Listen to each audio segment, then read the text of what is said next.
ያ በጣም ደስ የሚል ዜና ነው። እንግዲህ ትናንት በሰራሁትም ቪዲዮ አብስሬላችሁ ነበረ። የአርሰናል ደጋፊዎች እንኳን ደስ ያላችሁ። በጣም አስደናቂ ዝውውር ከቪኒሺየስ ጁኒየር ባልተናነሰ እንደውም ከዛም ሊበልጥ በሚችል ሁኔታ አስደናቂ ተጫዋችን አስፈርሟል። አርሰናል ዘገነርስ እንግዲህ የግላቸው አድርገዋል። በአሁኑ ሰዓት የሕክምና ምርመራውን እያካሄደ ይገኛል። በማጠናቀቅ ላይ ዝውውሩ ይገኛል። በመላው ዓለም የምትገኙ የአርሰናል ደጋፊዎች ሂሩጎ ተብሏል። እንግዲህ እንኳን ደስ ያላችሁ። የሚገርም ነው። በጣም የምወደው ተጫዋች ከኒውካስል ነው። እንግዲህ አርሰናል በ70 ሚሊዮን ፓውንድ ወደ ክለቡ ቡርኖ ጎማሬሽን ያዘዋወረው የሚገርም ነበረ። ለብዙ ሳምንታት እንግዲህ ሲጨቃጨቅና ብዙ ጣውረድ ሲፈጥር የነበረው ዝውውር አርሰናል የሁለቱም ብራዚላዊ ኮከቦች በጣም በሚገርም ሁኔታ አወዛጋቢ የነበረ ከዓለም ዋንጫው ጀምሮ ስንዘግብላችሁ ቆይተን አወዛጋቢ የነበረ ዝውውር ነበረ። ነገር ግን እነሆ የአንዱን ብራዚላዊ ኮከብ ሲያጠናቀቅ የቪኒሺየስ ጁኒየር ግን አልተቻለም። በሪያል ማድሪድ ቆይቷል ማለት ነው።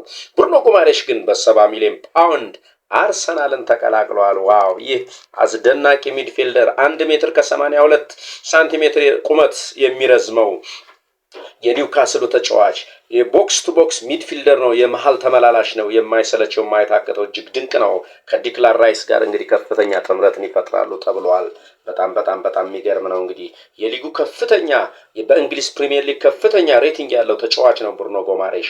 እነሆ አርሰናልን በይፋ ተቀላቅሎ በአሁኑ ሰዓት የሕክምና ምርመራውን እያደረገ ይገኛል። ዋው በጣም የሚደንቅ ነው። ለአርሰናል ገነርስ ዋው ኮንግራጁሌሽን፣ እንኳን ደስ ያላችሁ ብያለሁኝ።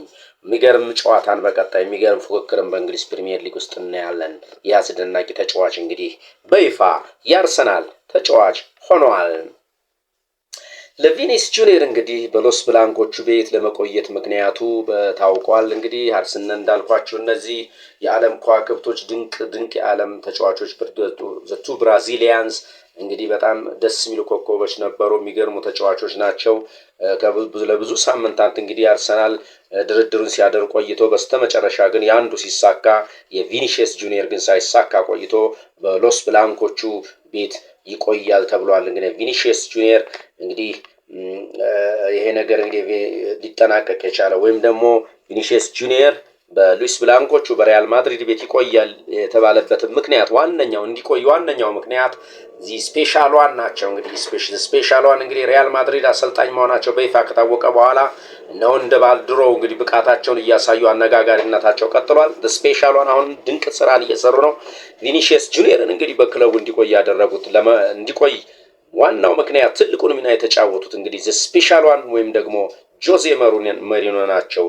በጀርባ ሆነው ትልቅ ስራ ሲሰሩ ቆይተዋል ተብሎ ዘገባዎች በአሁኑ ሰዓት እየወጡ ይገኛሉ። የሚገርም ነው። ጆዜ ሞሪኖ እንግዲህ ይህን ኮከብ በአግባቡ ይጠቀሙበት ዘንድ ክለባቸው እንዲለቅ አልፈቀዱም። ትልቅ ስራ ሰርተውም በሪያል ማድሪድ ቤት እንዲቆይ አድርገውታል ማለት ነው።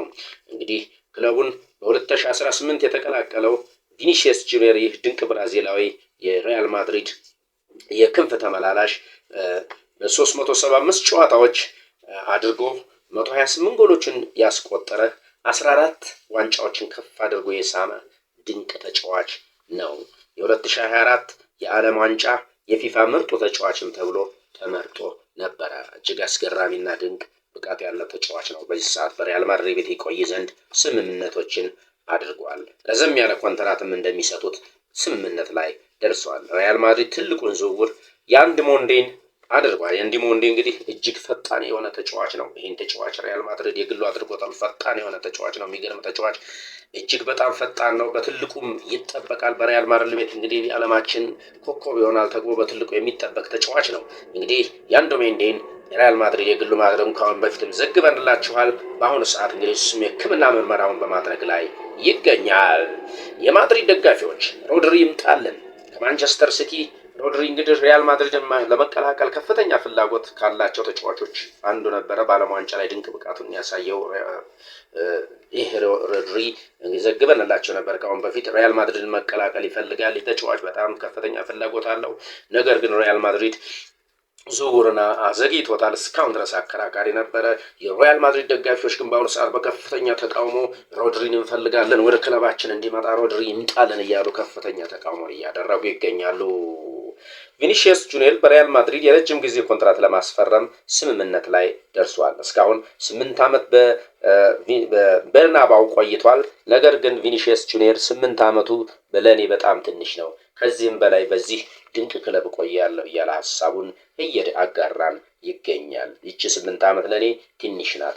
በሪያል ማድሪድ ቤት ከዚህም በላይ ኮንትራት እፈልጋለሁ፣ ራሴን ከዚህም በላይ ብቃቴን ማሳየት እፈልጋለሁ ሲል ሀሳቡን ገልጿል። ሮድሪ ባርሴሎናዎችን ለመቀላቀል ከፍተኛ ፍላጎት አሳድሮበታል። በይፋም አሳውቋል።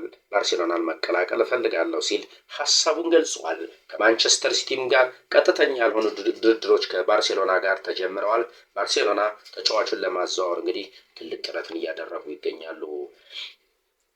ጁሊያን አልቫሬስ የሚገርም ነው። ይህ በአርሰናል በሚካኤል አርቴታ በከፍተኛ ሁኔታ እየተፈለገ ያለው ጁሊያን አልቫሬስ በአሁኑ ሰዓት ባርሴሎናን ለመቀላቀል ከፍተኛ ፍላጎትን ቢያሳድርም ነገር ግን አትሌቲኮ ማድሪድ ለባርሴሎናና ለሪያል ማድሪድ ይህን ተጫዋች ለመሸጥ አይፈልጉም። በፍጹም ለነሱ መሸጥ አይፈልጉም። ምክንያቱም ይህ ነገር ካሁን በፊትም ዘግበንላቸዋል። ባርሴሎናና ሪያል ማድሪድ ለሁለቱ ደርቢዎች ናቸው። ለነሱ ለመሸጥ በፍጹም ፍላጎት የለውም። ነገር ግን ጁሊያን አልቫሬስ ባርሴሎናን ለመቀላቀል እጅግ ከፍተኛ ፍላጎት አለው። ክለቡንም ልቀቁኝ እያለ ብዙ ጊዜ ሀሳቡን ተቃውሞውን ሲያስነሳ ቆይቷል። አሁን ግን ከአትሌቲኮ ማድሪዶች ጋር ከአሰልጣኙም ጋር ስብሰባ አድርጎ የመጨረሻ ውሳኔውን በቀጣይ ሰኞ ያሳውቃል ተብሏል። ይህ ድንቅ ተጫዋች እንግዲህ በአርሰናልም ይፈለጋል። ልጁ ባርሳን ለመቀላቀል ከፍተኛ ፍላጎት አለው።